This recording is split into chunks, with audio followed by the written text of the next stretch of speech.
Israel Hamas യുദ്ധം ഇപ്പോഴും നടന്നുകൊണ്ടിരിക്കുന്നു.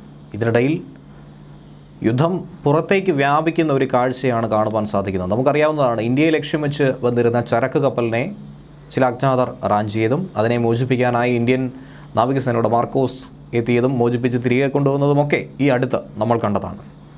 ഇതിനു മുൻപ് തന്നെ ഇന്ത്യ ലക്ഷ്യം വെച്ചും അതുപോലെ ഇസ്രയേലിൻ്റെ ലേബലിലുള്ള ഏത് കപ്പലോ ആയിക്കൊള്ളട്ടെ, ആരുടെ ഉടമസ്ഥതയായിരുന്നാലും അവർക്ക് പ്രശ്നമൊന്നുമില്ല, ഹൂതികൾ ശക്തമായ ആക്രമണം നടത്തി നിരവധി തവണ ഡ്രോൺ ആക്രമണത്തിലൂടെയും മിസൈൽ ആക്രമണത്തിലൂടെയും ഒക്കെ തന്നെ തകർത്തെറിയാനായി ശ്രമം നടത്തിയിരുന്നു. ചെങ്കടലിലാണ് ഈ സംഭവവികാസങ്ങളൊക്കെ തന്നെ നടക്കുന്നത്. ഒരു ഘട്ടത്തിൽ ഇന്ത്യക്കും യുദ്ധത്തിനിറങ്ങേണ്ട ഒരു സാഹചര്യം ഉണ്ടായിരുന്നു. അങ്ങനെ മറ്റു രാജ്യങ്ങൾ തമ്മിൽ മറ്റൊരു യുദ്ധത്തിലേക്ക് കടക്കുന്ന സാഹചര്യം ഇതുണ്ടാക്കുമോ എന്ന സംശയം തന്നെയാണ് ബലപ്പെട്ടുകൊണ്ടിരിക്കുന്നത്. അന്താരാഷ്ട്ര ചരക്ക് പാത തന്നെ ഇപ്പോൾ വലിയ ഭീഷണിയിലൂടെ കടന്നു പോവുകയാണ്. അപ്പോഴാണ് ദക്ഷിണ ചെങ്കടലിലെ അന്താരാഷ്ട്ര കപ്പൽ പാതയ്ക്ക് നേർക്ക് യമനിലെ ഹൂതികൾ 21ഓളം ഡ്രോണുകൾ തൊടുത്തുവിട്ടത്. പക്ഷേ ശക്തമായ തിരിച്ചടിയോടുകൂടി അമേരിക്കയും UK-യും ഈ ഡ്രോണുകളെ വെടിവെച്ച് വീഴ്ത്തി എന്നാണ് മനസ്സിലാക്കാനായി കഴിയുന്നത്. ഒരു ഡ്രോണുകളെ പോലും ഇനി ചെങ്കടൽ മേഖലയിൽ കപ്പൽ പാതയിൽ കടക്കാൻ അനുവദിക്കില്ല. ഒരു കപ്പലിന് നേരെയും ഒരു ചരക്ക് കപ്പലിന് നേരെയും ഇനി ആക്രമണം നടത്താൻ സമ്മതിക്കില്ല എന്നുള്ള ദൃഢനിശ്ചയത്തിൽ തന്നെയാണ് UK-യും USA-യും. ചൊവ്വാഴ്ചയാണ് ഇരു രാജ്യങ്ങളിലെയും സൈന്യങ്ങൾ ഡ്രോണുകൾ ഉൾപ്പെടെയുള്ള മറ്റ് സംഭവങ്ങളെ വെടിവെച്ചിട്ടതായി US മിലിറ്ററിയുടെ സെൻട്രൽ കമാൻഡ് വ്യക്തമാക്കിയത്. നഷ്ടങ്ങളോ പരിക്കുകളോ ഒന്നും തന്നെ സംഭവിച്ചിട്ടില്ല എന്നും അമേരിക്ക പറയുന്നുണ്ട്. സെൻട്രൽ കമാൻഡ് പുറത്തുവിട്ട പ്രസ്താവനയിലൂടെയാണ് ഇക്കാര്യങ്ങൾ വ്യക്തമാകുന്നത്. നവംബർ 19 മുതൽ തന്നെ ചെങ്കടലിലെ കപ്പൽ പാതയ്ക്ക് ഭീഷണി ഉയർന്നിരിക്കുകയാണ്. ഈ ഭീഷണി ഉയർത്തിയിരിക്കുന്ന മറ്റാരുമല്ല, ഹൂതികൾ തന്നെയാണ് നടത്തുന്നത്.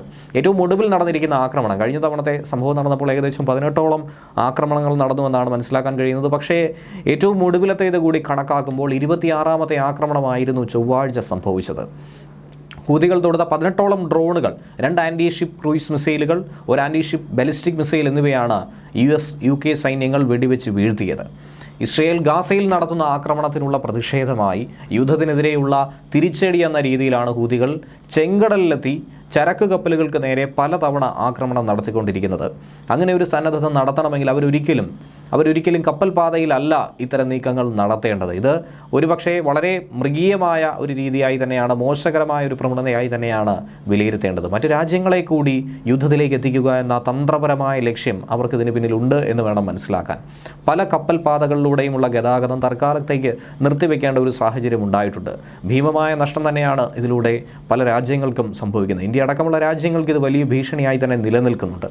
എന്തിനേറെ പറയുന്നു, ഇന്ത്യയുടെ നാവികസേന സുസജ്ജമായി കപ്പൽ പാത ഉള്ള മേഖലയിലൊക്കെ തന്നെ തമ്പടിച്ചിരിക്കുകയാണ്, നങ്കൂരമിട്ടിരിക്കുന്നു. 24 മണിക്കൂറും നിരീക്ഷണം നടത്തുന്നു. ഇന്ത്യയുടെ ഡോണിയർ വിമാനങ്ങളും അതുപോലെ ഡ്രോണുകളുമൊക്കെ 24 മണിക്കൂറും നിരീക്ഷണം നടത്തിയാണ് ഇപ്പോൾ മുന്നേറിക്കൊണ്ടിരിക്കുന്നത്. ഇസ്രയേൽ യുദ്ധം അവസാനിക്കാതെ ഒരു കാരണവശാലും ഈ ആക്രമണം അവസാനിപ്പിക്കില്ല എന്ന് ഹൂതികളും പറഞ്ഞിട്ടുണ്ട്. ഈ സാഹചര്യത്തിലാണ് കപ്പൽ മാർഗമുള്ള കപ്പൽ പാതയിൽ ശക്തമായ ആക്രമണം കടുത്തുകൊണ്ടിരിക്കുന്നത്. എന്നാൽ മറുഭാഗത്ത് തെക്കൻ ലെബനിൽ ഇസ്രായേൽ നടത്തിയ ഡ്രോൺ ആക്രമണത്തിൽ ഹിസ്ബുള്ളയുടെ ഏറ്റവും മുതിർന്ന കമാൻഡർ വിസാം അൽ തബീൽ കൊല്ലപ്പെട്ടു എന്ന വിവരവും കഴിഞ്ഞ ദിവസം പുറത്തു വന്നിരുന്നു. ഇസ്രായേലിനെ സംബന്ധിച്ച് അത് വലിയ ഒരു മുന്നേറ്റമായി തന്നെയാണ് നോക്കിക്കാണുന്നത്. ഇറാൻ പിന്തുണയുള്ള ഹിസ്ബുള്ളയുടെ റൗദാൻ സേനയുടെ ഉപമേധാവി കൂടിയാണ് ഇയാൾ.